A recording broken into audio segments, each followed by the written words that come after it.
Dream of the Red Chamber, Dream, is a novel, but in the history of Chinese literature in early days, 18th century, novels haven't always been highly regarded. They were often dismissed as hearsay of minor officials. Traditional Chinese literature has always been more about poetry, but during the Ming and Qing dynasties, novels became the most popular form of literary creation in China. In those early days, a novel was more like a manuscript, relying on a storyteller's performance to bring the story to life. Over time, it evolved from being a script for storytelling, and the act of writing itself became a specialized category, where literary creativity was concentrated, leading to the flourishing of Ming and Qing novels. Despite their popularity, they still didn't have a high status, hence the term hearsay. However, even though it was dismissed as hearsay of minor officials, the novel Dream has unexpectedly gained such a high status that it has given rise to a field of study known as Redology. Many scholars and intellectuals have dedicated their entire lives to the study of Dream of the Red Chamber. Renowned Redologists such as Yu Pingbo and Zhou Ruchang have essentially devoted their lives to the study of this novel. Dream of the Red Chamber is now widely recognized and can stand among the world's literary classics. When it comes to the four great classical novels in Chinese literature, including Journey to the West, Romance of the Three Kingdoms, Water Margin, and Dream, the most important one, around which a specific field of study has been established, is Dream of the Red Chamber. The story of Dream is widely known and familiar to every household in China. The reason why a whole field of study has formed around this novel and why Chinese people today still have a lasting interest in Dream, is because it resonates with contemporary Chinese society. The characters and themes in the novel still reflect aspects of modern Chinese life, making it relevant and relatable even today. When I say it lives on in Chinese society, I mean that its characterizations are still vividly alive. For example, the character Pinger is the personal maid of Wang Zifeng. When Wang Shifeng married into the Jia family, she brought Pinger with her. Wang Shifeng, being clever, knew that her husband would inevitably be a philanderer. She foresaw that Pinger, being both beautiful and intelligent, might be subject to something untenable in the future. Rather than waiting for a scandal to occur, Wang Shifeng arranged for her husband to take Pinger as a concubine. This changed Pinger's status from a servant to a mistress, but she still remained a servant. In front of Wang Shifeng, she was always a servant, but in front of other servants, she became a mistress, which is known as being a half-mistress. When scholars and enthusiasts discuss the characters in Dream, they often have mixed opinions, but almost unanimously agree that Pinger is the only virtuous character in the entire novel, beyond reproach. So, when I say this character is still alive, I mean that she represents a whole social class in contemporary Chinese society, known as an office chief of staff. It is difficult to be a half-mistress in this position, as one has authority but also a master. What happens if the master changes? If the old master falls from power and a new one takes over, this guy stays in the same position. How does one navigate between the old and new masters? In Dream we see Pinger's wisdom in handling such situations. As long as the traditional political model in China remains unchanged, this social class represented by Pinger will continue to exist. Some have even written novels specifically about the chiefs of staff in contemporary China, depicting how this class survives. Therefore, I always feel that if someone unfortunately finds themselves in this social class in present-day China, they should read Dream and pay attention to the character of Pinger.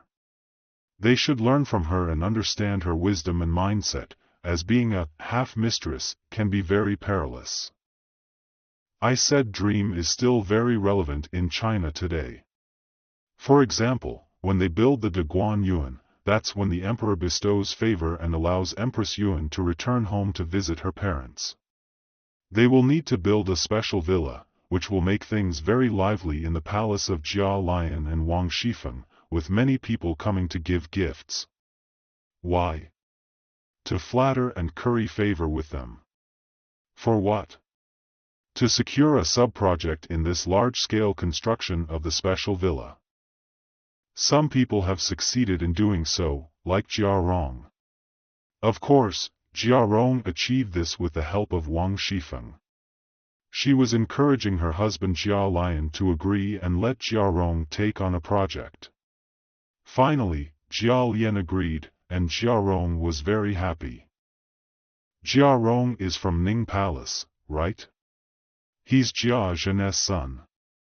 So he was very happy and quietly approached Jia Lian, whispering to him that if he needs anything, just let him know. Write a list, and he'll take care of everything for him. Jia Lian immediately said something like, "You haven't learned how to manage business yet, but you know this trick." So, building this to Guan Yuan has enriched a group of people. This reminded me of the 2008 global financial crisis, when China faced the impact of the financial crisis, right? The export-oriented economy began to decline. What to do? The government made a major decision to invest 4 trillion yuan to boost infrastructure construction in order to maintain employment opportunities in China, right? When I heard about this decision from the State Council, my first thought was that we're going to build the Guan Yuan. To build this, we need to bring on the Iron Rooster. The construction of high-speed railways, highways, and basic transportation facilities will inevitably create a new interest group. Why do I believe this? And the situation was indeed like this later on, right? How did the Minister of Railways, Liu Zijin, fall from grace? Right? And the old lady who didn't have a high level of education made a ton of money there. All of this was as I had anticipated at the time, because Dream is still very relevant today. Using 4 trillion yuan to invest will definitely enrich a group of people, just like in Dream. Therefore, our interest in reading Dream today is not only because it is a highly accomplished novel in literary history, but also because of this literary value. The Dream of the Red Chamber is a great tragedy. The first poem in the first chapter of Dream, we've all probably heard of it, right? It goes like this: a sheet of paper filled with absurdities, a handful of bitter tears, all say the author is foolish, who would understand? So, what does this poem tell us right off the bat? Dream is a tragic piece, isn't it? It's like Chao Shuachin's way of pouring his heart out, shedding a handful of bitter tears. But why was he crying, and what was he crying about? That's a tough one, because different folks have different takes on it. Some think it's a tragic love story, focusing on the love between Baoyu and Dayu. Others reckon Dream is all about the ups and downs of a family. Chao Shuachin himself lived through such family drama, and when he was with his father Chao Fu, their family got into trouble during the 5th year of Emperor Yongzheng's reign. So Chao Shuachin personally went through some major family upheavals, and that's how Dream came to be. This is the second interpretation, suggesting that he was lamenting the sorrow of his own family background. Different people see things differently, so what I'm saying here is just one way of looking at it. I believe that the tragedy of Dream of the Red Chamber is a tragedy that reveals the fate of Chinese culture as a whole, the fundamental predicament and the situation of being unable to find a way out faced by the society in China at that time. I think the greatness of Dream lies precisely in this aspect. If it were only about the personal sorrow of the author's own family background, then its significance would be very limited. How do we see the 12 beauties of Jinling in Dream? They're the real stars of the show, along with Jia Baoyu.